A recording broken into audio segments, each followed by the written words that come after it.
اللہ رب العزت کا میرے اوپر، آپ کے اوپر یہ بہت بڑا احسان ہے کہ اللہ رب العزت نے مجھے اور آپ کو انسان بنایا۔ اللہ رب العزت نے جتنی مخلوقات بنائی ہیں ان تمام مخلوقات کا سردار اللہ رب العزت نے انسان کو بنایا ہے، اور ان تمام مخلوقات میں سب سے زیادہ عزت اللہ نے انسان کو دی۔ انسان کے علاوہ جتنی مخلوقات اللہ نے بنائی ہیں ان سب کو انسان کی خدمت کے اندر لگایا ہے۔ سورج ہے، چاند ہے، ستارے ہیں، زمین ہے، آسمان ہے، چرند پرند چوپائے، سمندر، خشکی، تری، بحری، بری، جتنی بھی چیزیں ہیں اگر دیکھا جائے تو ساری کی ساری انسان کی خدمت کے اندر لگی ہوئی۔ وَلَقَدْ كَرَّمْنَا بَنِي آدم، اللہ فرماتے ہیں کہ ہم نے بنی آدم کو عزت بخشی، اور فرمایا لَقَدْ خَلَقْنَا الْإِنسَانَ فِي أَحْسَنِ تَقْوِيمٍ، ہم نے انسان کو سب سے زیادہ خوبصورت بنایا ہے۔ اور انسان خوبصورت اور عزت اور عظمت اور شان والا کیوں نہ ہو، اللہ قرآن میں فرماتے ہیں خلقتہ بیدی، کہ اس انسان کو میں نے اپنے ہاتھ سے بنایا ہے۔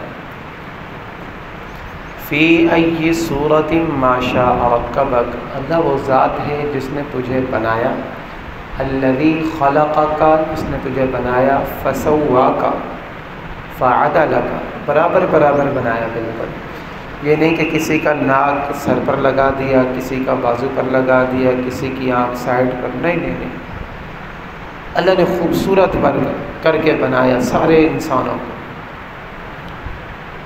فی ای صورت ما شاء رکبک، یہ تمہاری صورت ایسی ہے، یہ تصویر، یہ شکل بنانے والی ذات میرے اللہ کی ہے۔ انسان جب مادر رحم کے اندر ہوتا ہے اللہ رب العزت وہیں پر اس کو شکل و صورت عطا فرما دیتے ہیں۔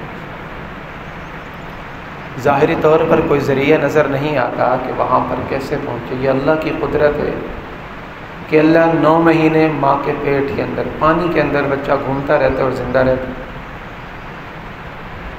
اور یہی جب باہر آتا ہے تو اس کو 1 منٹ کے لیے پانی کے اندر رکھ دو تو یہ مر جائے۔ میرے اللہ کی شان ہے۔ تو اللہ نے فرمایا کہ میں نے ایک تو انسان کو تمام مخلوقوں پر فضیلت دی ہے، وَحَمَلْنَاهُمْ فِي الْبَرِّ وَالْبَحْرِ، اس کو ہم نے قدرت دے دی، خشکی کے اوپر بھی، خشکی بھی اس کے تابع ہے، سمندر کو بھی اس کے تابع کر دیا، خشک جگہ سے بھی یہ کام لیتا ہے، سمندر سے بھی یہ کام لیتا ہے، زمین پڑی ہوتی ہے، زمین کا سینہ چیرتا ہے اللہ کے حکم سے، اور زمین کو یہ بیج دیتا ہے، اللہ زمین کو حکم دیتا ہے کہ تو اس کے لیے اپنے اندر سے پھل، پھول، درخت، یہ چیزیں پیدا کر دے۔ آسمان کو کیسے خدمت کے اندر لگایا اللہ نے کہ آسمان جب میرا بندہ زمین کے اندر یہ سب کچھ کر لے تو نے اس کے اوپر پانی برسانا ہے۔ ساری مخلوقوں کو اللہ نے انسان کی خدمت کے اندر لگایا۔ سورج کو کہا کہ سورج میرے بندے کو جب روشنی کی ضرورت ہو تو نے روشنی دینی ہے، اور چاند کو کہا کہ جب میرے بندے کے لیے پھل تیار ہوں ان کے اندر نے مٹھاس پیدا کر دی ہے۔ ستاروں کو کہا کہ میرا بندہ اگر راستہ بھٹک جائے، بھول جائے تو نے میرے بندے کو راستہ دکھانا ہے۔ رات کو کہا کہ میرا بندہ اب سونے لگا ہے، ساری مخلوقوں کو چپ کروا دے، اب میرا انسان، میرا بندہ سونے لگا۔ دن کو کہا کہ دن کی ایسی روشنی کر دے اس کے اندر سے وحشت ختم ہو جائے۔ وَجَعَلْنَا النَّهَارَ مَعَاشًا، ہر جگہ پر چہل پہل ہوتی ہے، بندے کو خوف نہیں ہوتا، بندہ گھر سے نکلتے ہوئے ڈرتا نہیں ہے، اپنے کام کے لیے نکلتا ہے، کوئی مزدوری کے لیے، کوئی ڈیوٹی کے لیے، کوئی نوکری کے لیے، کہ کاروبار کے لیے ہر ایک بندہ اپنی اپنی مصروفیات کے لیے نکلتا ہے۔ وَجَعَلْنَا النَّهَارَ مَعَاشًا، دن کو اللہ نے معاش کا ذریعہ بنا دیا۔ تو تمام مخلوقوں کو اللہ رب العزت نے انسان کی خدمت کے اندر لگایا، اور انسان کو کیا کہا کہ تجھے میں نے سب سے زیادہ عزت بھی دی ہے اور سب سے زیادہ خوبصورت بھی بنایا ہے۔ انسان سیدنا امام ابو یوسف رحمۃ اللہ علیہ کے دور کے اندر ایک آدمی نے رات کی چاندنی میں اپنی بیوی کو دیکھا، اس کو اپنی بیوی بڑی خوبصورت لگی، اپنی بیوی کو کہا کہ اگر تو اس چاند سے زیادہ خوبصورت نہیں ہے تو تجھے 3 طلاقیں۔ دعویٰ کیا اس نے کہ تو چاند سے بھی زیادہ خوبصورت ہے۔ اس زمانے کی عورتیں اللہ کی ولیہ ہوتی تھی، اس کو پتہ تھا کہ اگر طلاق ہو گئی تو میں اس کے لیے حرام۔ اس کی عورت نے اس سے پردہ کر لیا۔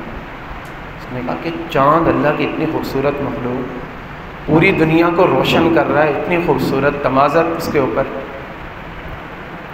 میں اس سے خوبصورت کیسے ہو سکتی ہوں زیادہ؟ اب شوہر نے چونکہ محبت میں کہا تھا، وہ بڑا پریشان ہو، وہ بھاگا علماء کے پاس گیا۔ سارے علماء کہنے لگے بھئی طلاق ہو گئی، تم نے چاند سے کہہ دیا، چاند سے حسین تمہاری بیوی کیسے ہو سکتی ہے؟ امام ابو یوسف رحمۃ اللہ علیہ یا امام ابو حنیفہ رحمۃ اللہ علیہ، ان دونوں میں سے کوئی ایک شخصیت ہے، ان کے پاس گئے تو انہوں نے کہا بھئی طلاق نہیں ہوئی۔ بڑے پریشان ہو گئے، سارے علماء کہہ رہے ہیں طلاق ہو گئی، آپ کیوں کہہ رہے ہیں کہ طلاق نہیں ہوئی؟ انہوں نے کہا ٹھیک ہے، لے کر آؤ، میں سب علماء کے سامنے جواب دوں گا۔ سارے علماء اکٹھے ہوئے، مجلس منعقد ہوئی، تو علماء نے پوچھا کہ آپ بتائیے آپ نے یہ مسئلہ کیسے بتایا کہ اس عورت کو طلاق نہیں ہوئی؟ تو امام صاحب رحمۃ اللہ علیہ نے فرمایا کہ اللہ قرآن میں فرماتا ہے لَقَدْ خَلَقْنَا الْإِنسَانَ فِي أَحْسَنِ تَقْوِيمٍ، اللہ نے حضرت انسان کو تمام مخلوقوں سے خوبصورت بنایا ہے، اور اللہ کی اس مخلوق کے اندر چاند بھی آ جاتا ہے، سورج بھی آ جاتا ہے، سب کچھ آ جاتا ہے۔ اس لیے میں نے اس آیت کی وجہ سے کہا تھا کہ اس عورت کو طلاق نہیں ہوئی ہے۔ تو پہلے نمبر پر تو ہمیں اللہ رب العزت کا شکر ادا کرنا چاہیے کہ اللہ نے مجھے آپ کو انسان بنایا ہے۔ ہم میں سے کسی نے درخواست نہیں دی تھی کہ یا اللہ مجھے انسان بنا، اللہ ہمیں کتا بنا دیتا، اللہ سے پوچھنے والا تھا کوئی اور مخلوق بنا دیتا؟ اللہ کی مرضی ہے نا، یہ تو اللہ کا احسان ہے نا۔ اللہ نے تمام مخلوقوں کا سردار بنایا بغیر کسی اپلیکیشن